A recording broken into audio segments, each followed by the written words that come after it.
afternoon. Welcome to episode 93 of UncommonCents with my special guest, Daniel Vanderzeil from CFS. We're talking today about the rise of managed accounts. For some of you, this journey you might have been on for a long time, and so you might be saying, finally, everyone is talking about it. But also, as we'll find out today, there's lots of people that are still at the front end of that journey. And so I wanted to get Daniel, who's head of CFS in terms of running and building managed accounts from a technology perspective, here today to share his insights, lessons from talking to practices, and lessons on the inside as well of what it's like actually implementing and building. So Daniel, over to you to warm us up in terms of just telling us a little bit about you, the role at CFS, and what you're seeing initially in terms of managed accounts.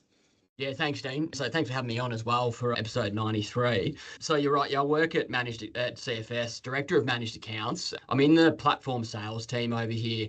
So primarily what my role involves is working with our broader sales team nationally and advice firms who are looking at the managed account space. You're right, like a lot of people have started the journey, but it is still quite a complex area. Helping them understand what their objectives and needs are and what managed account solution best suits their business and their clients, but then also working closely with our product team. So we've got a team of about 30 who, as you said, build out these products and making sure it delivers to the needs of the advice business. And I think importantly as well, it's just around implementation and ensuring that the advice business gets the best out of what they've actually spent the time in building.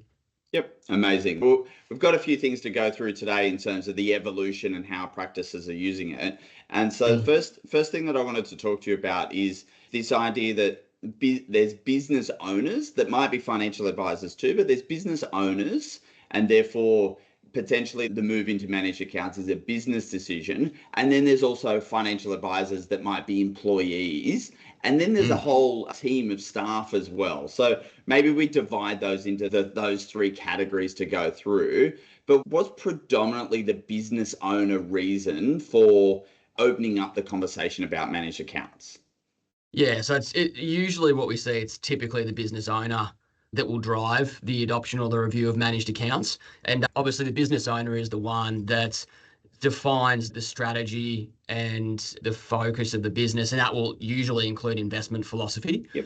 And where they're usually coming from is from a perspective of wanting to streamline their investment process and their platform usage. So it originates from there, and then obviously it flows into how does that implicate and impact my advisors and my support staff. Yeah, absolutely. And so I think that we'll talk about the clients as we go through this as well, but it is a story that I was talking to one client that was going through this journey, the end financial planning client, and she correctly said to me that this sounds a lot like it's more in the business interests than the client's interest. And I think it's aligned, but definitely when the business owner comes to you, Daniel, they're definitely thinking about how can I make my business more efficient? How do I get consistency around those investment sides? And typically, probably it also allows the business owner to document an investment philosophy if they haven't already done that. Yeah, totally. And I think it's funny, like a lot have, but a lot haven't around. You go and talk or ask them about their investment philosophy and investment mandate, and they haven't actually formalized or articulated that.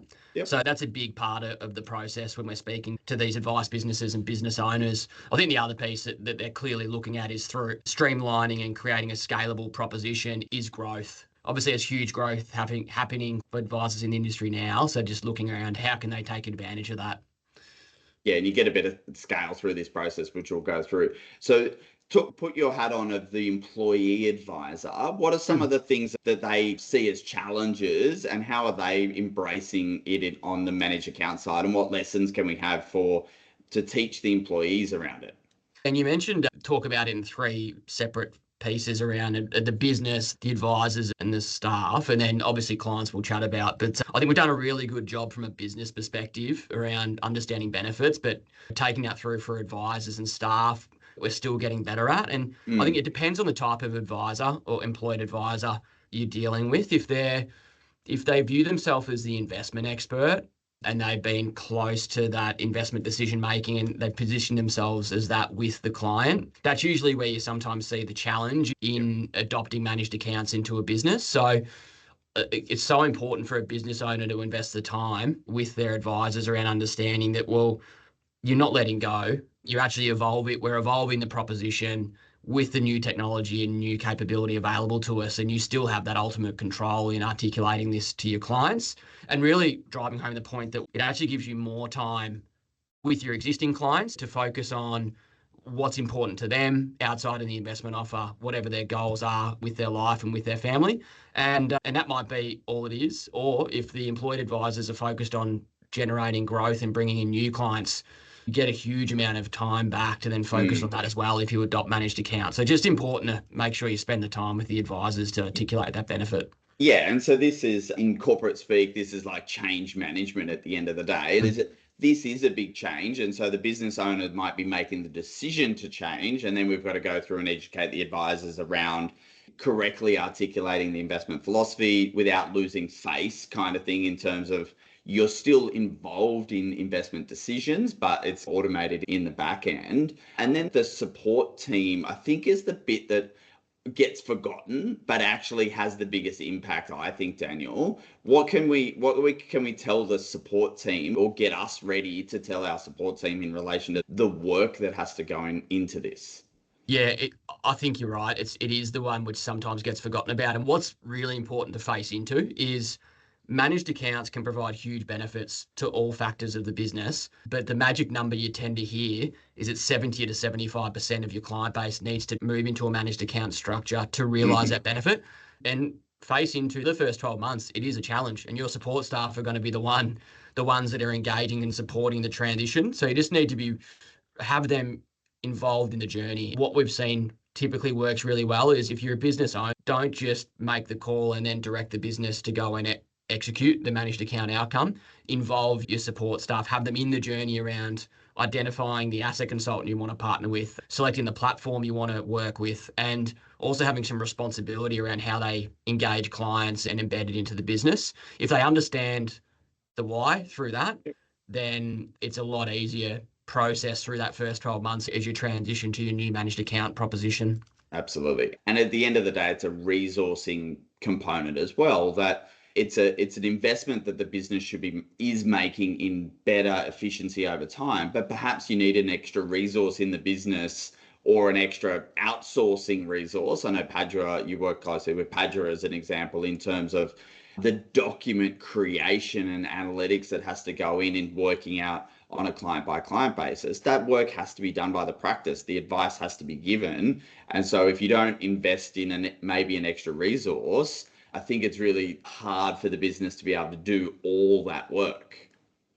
Yeah, absolutely. So you usually see businesses either commit to a project where they're going to engage their clients for a focused period of time to transition. You're right, Dean. Like there's a huge amount of work involved there, a huge amount of administrative effort around ROAs, for example. We do have relationships with Padua where we can support that.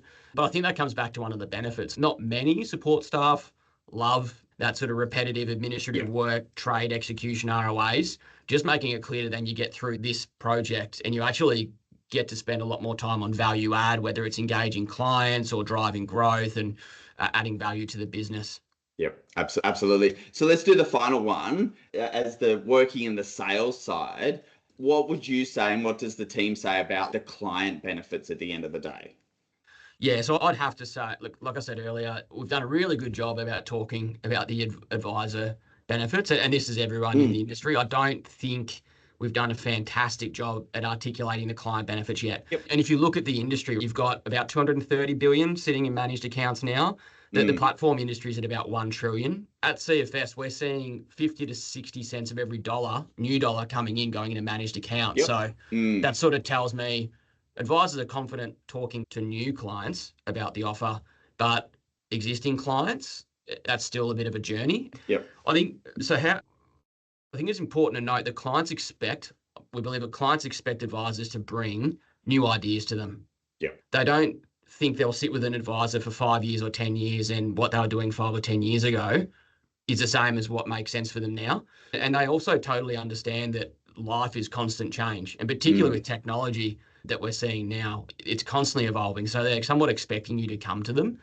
Really important is just to articulate that you are constantly reviewing where they sit now and where they want to get and what's best to deliver that.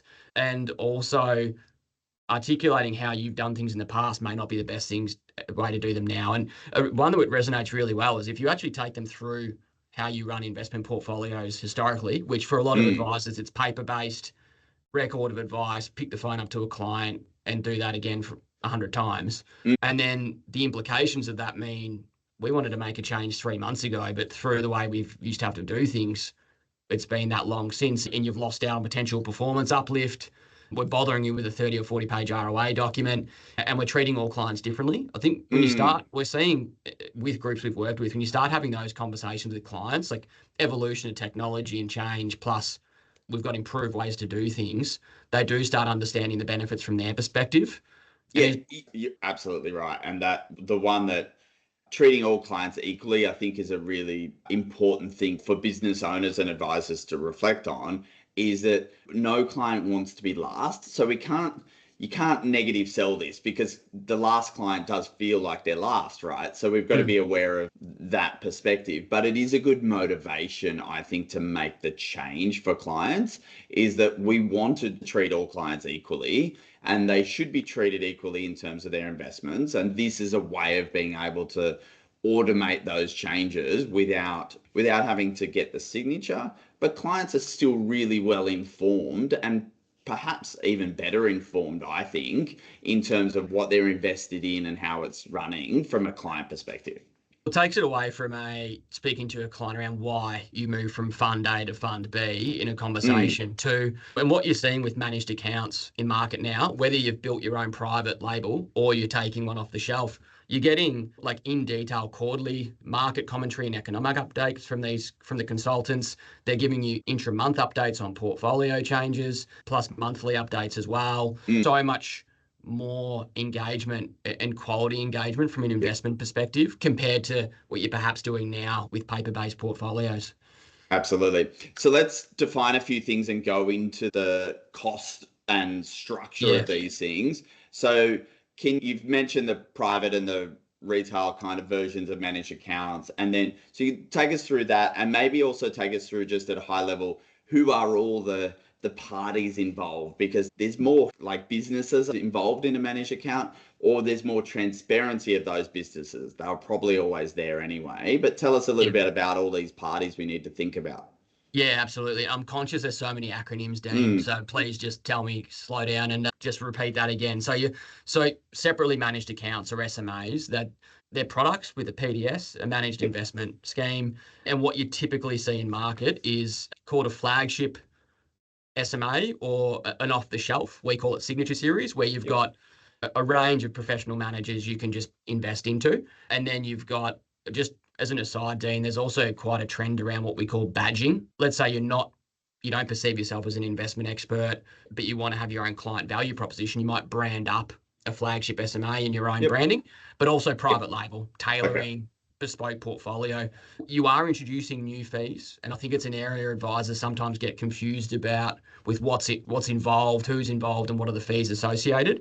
So with an SMA, you've got the portfolio management fee. So this is the fee that gets paid to the investment manager for the services they provide for managing the portfolio. There's a responsible entity fee. So it might be the platform, it's the RE, or it could be an external RE. They'll take a fee from the SMA for the administrative services they provide for running. Then there is the underlying investment costs, the ICR of the funds, which will include performance fees potentially, and transaction costs such as brokerage if you've got direct listed.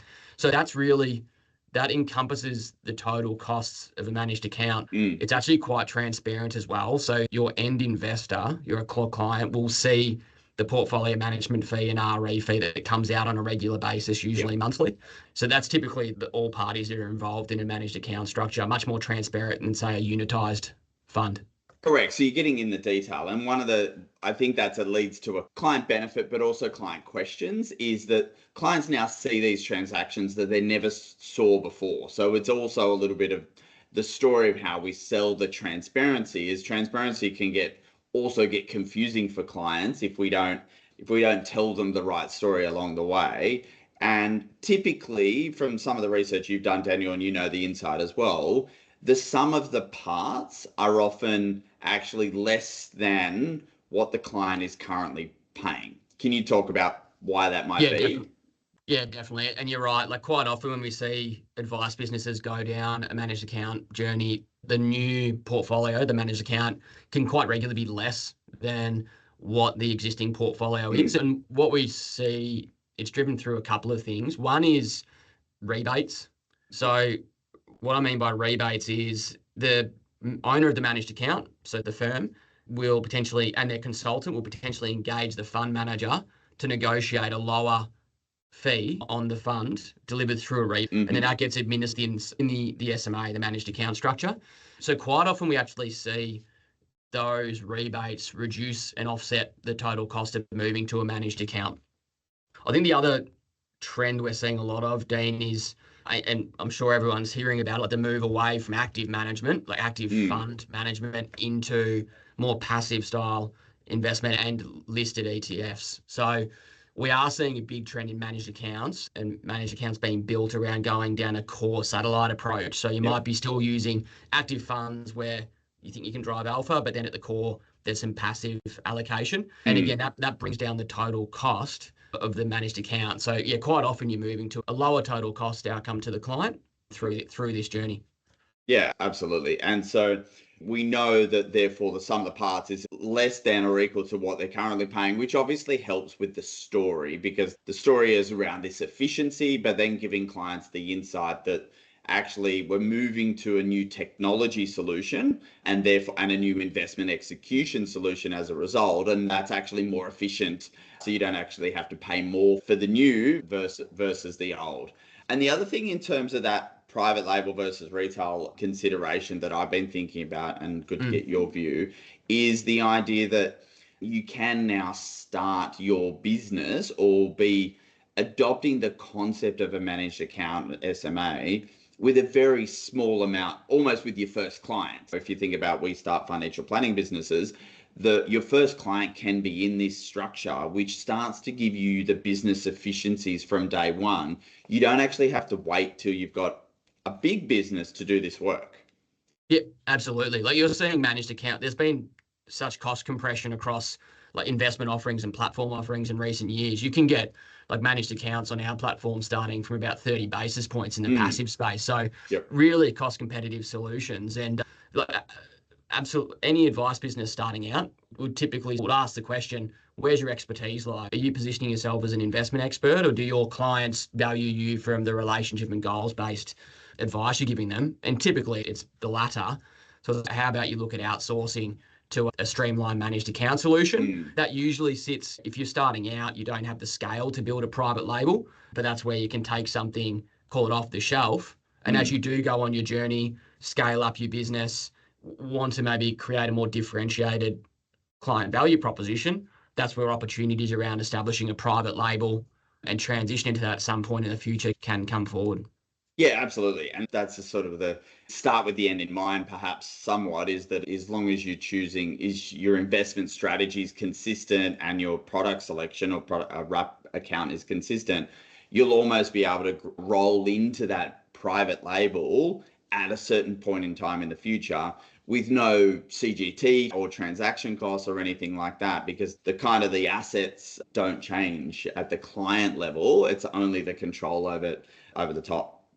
And I Um, think, yeah, you're right, because you've got the benefit of managed accounts where you have the ownership of the underlying assets. So you can call it graduate your clients to a mm, more to a tailored offer. I think the other piece we're talking regularly about, Dean, is if you've got, for the sake of a better word, incubator clients or clients you want to keep within the business for where they're going to grow to, it's really important to consider if you have a different managed account offer for them to your, say, top tier clients, and it might be more complex. yep. How do you create efficiency in the investment offering there? So you're seeing more and more consultants now come out with, say, a lower cost or more passive style solution, and Mm, then their sort of flagship, fully active and best ideas, and just yep. with the same overarching investment philosophy. It's just a really, to your point, start with the end in mind and make sure you've got some scalability and with your investment proposition. Absolutely. Let's talk about a little bit like the efficiency gains and how it really impacts the business. What do you see in firms that have got through the journey? So got through 12 months or this 75% that you mentioned, like what's their like? What are the businesses talking about that they're seeing in their businesses after this effort? Yeah, and I think 5 years ago we used to just talk about this Mm, anecdotally, but now that the good thing is there's statistical proof, and we've worked with a lot of these groups to get to this point. The numbers have got to, if you hit that number, 75%, businesses are seeing about 24 hours of time savings per week, and that's through investment trends data. yep. Where that's typically coming from, Dean, is it's investment related. So it's the investment execution, so trading on portfolios, ROA or SOA creation, and then just preparation for those Mm, conversations. So yep. a lot of it's seen in the administrative part of the business or the advisor part of the business. It Those time savings and efficiency gains, where they get spent, it really depends on what the focus is for the advisor and the business, whether it's growth, bringing in more clients, or are we trying to uplift our client experience through better engagement, more quality engagement. But yeah, significant time savings and efficiency there. I think the other piece is obviously the risk management. Like again, Mm, with managed accounts, you've got a controlled APL, particularly if you've got salaried advisors, you've got much more confidence around they're not going building their own bespoke portfolios and running inefficiently, but also all clients are getting executed at the same time and you have the same proposition across the client base. yeah, absolutely. I can't. The fear, I suppose, that licensees have, and therefore, and larger financial planning businesses, is just managing that investment side. I think execution is one thing. I think every advisor's at least made one mistake in terms of a trade execution, like forgot to Mm. do it, cash came in, I didn't buy, etc., or didn't sell. All of that, we're taking that risk out of our business, significantly reducing it, obviously, as well through this process. And what's happening overseas? You're obviously partnered with FNZ, so you see a little bit what happens in the UK and the US. I think the US have had managed accounts concept Yeah. for a lot longer than us. What do you think is coming down the line for advisors to think about in terms of, obviously they've got to think about the technology and investment decisions that go into their business. So what's exciting coming down the line? Yeah, there's a couple of views on what's coming next with managed accounts in Australia, but I think looking at the US, so they have had it for a little while longer than us, but their managed account market sits around 13 trillion. So ours is about 230 billion. So massive uptake there, and should call out that the regulatory framework within the US is much different for advisors than here, and it's a lot Mm, easier, like a lot lower barriers to entry. But I think more of an insight around why the uptake, where I think you'll continue to see uptake, is US advisors tend to be a lot more comfortable being open about being salespeople and selling, where Australian advisors, generalising here, but more comfortable around, it's more conservative in the sense of relationship mm, focused. yep, But then from a US point of view, advisors then are just hell bent on removing any friction within their business that impacts that sales yep, journey, yep. and more than happy to outsource where they don't feel that they have the expertise or it creates friction. And I think that's been one major contributing factor around why you've seen such growth over there and probably a bit quicker than here. I think that's a piece advisors now are getting more and more comfortable with here. Probably there's not as much turmoil in the industry as there was with the Royal Commission and other Yep. focuses as well, but just getting more focused on, well, what is in the way impacting the relationship aspect with your clients, Yep. and what can you outsource. And I think as we get more and more comfortable, that's where we're going to see a trajectory like the US, where managed accounts will just continue to take more and more hold within advice businesses. Yep. Friction is the word. Friction and Friction, sales are remove two good friction. things. Like, Yeah. absolutely. And the friction is, it's funny because if you talk to a client, they almost are surprised that this isn't the way. If you were able to sit down with a client and say, every time I swap fund manager A for fund manager B, or every time I rebalance your portfolio, I've got to go and prepare you a individualized piece of paper to tell you this. And before I do that, I've got to ring you to see if everything's okay. And but they expect you to do the work regardless. And so Yep. that's the friction that we should think about. It removes it from us, but it actually also removes it from the client's world as well, because they don't know what we have to do. So they just assume it to actually be pretty easy. And the whole thing of learning from Shopify, Apple, Google, it's actually really frictionless to do lots of things on our mobile phone now or to do technology wise. And yet still we're sitting in our businesses on keyboards typing out ROAs. And so I think removing that friction is really key in the process. And absolutely, we should be better. We need to get a little bit better at sales as well, Daniel, through that process. And maybe we can learn that from our US counterparts. We can still give excellent strategic advice, but I think sales is still important, that we've got to convince clients to do something today that they don't really want to do. That's sales at the end of the day. And so I think that's a really key part of it as well. So what's next internally that's like in the Aussie market that you think's really exciting for us to think about?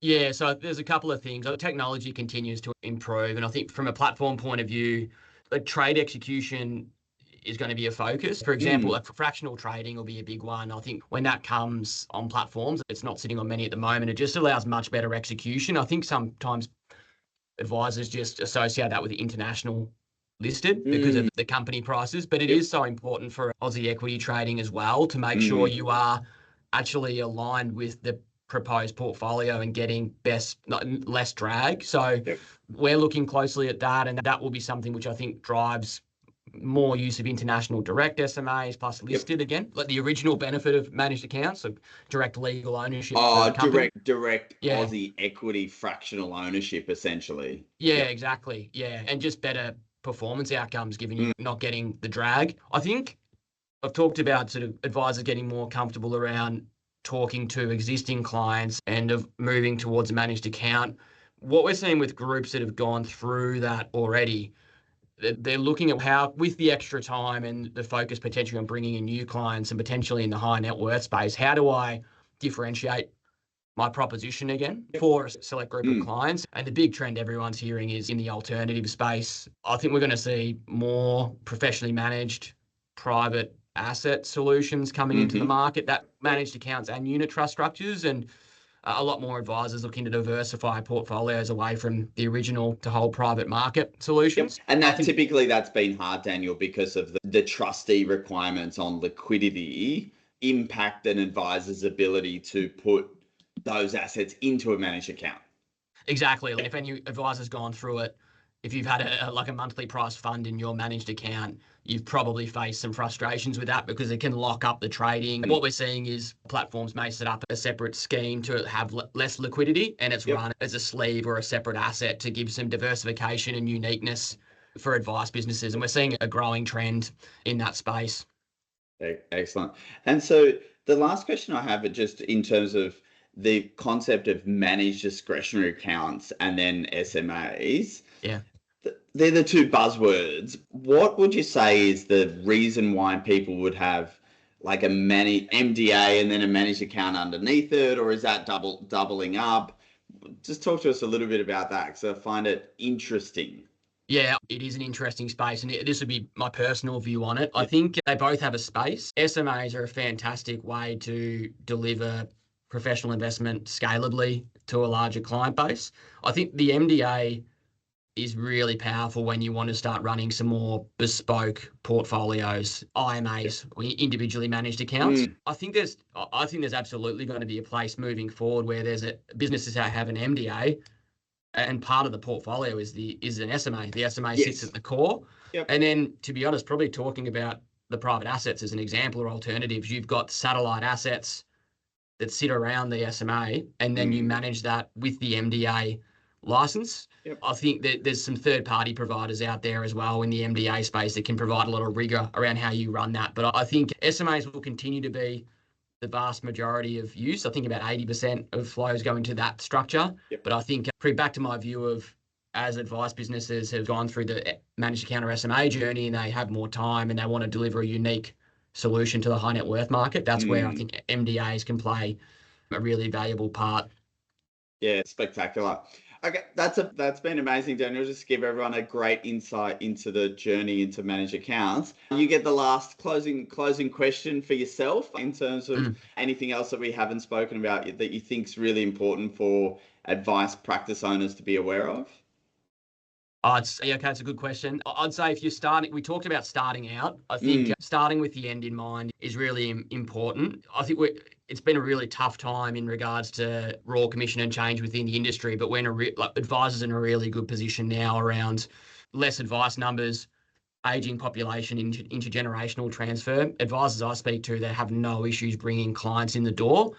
I think the risk with that is you don't spend the time you should around being really focused on what your business strategy is, your investment philosophy is, and your client value proposition and articulating that.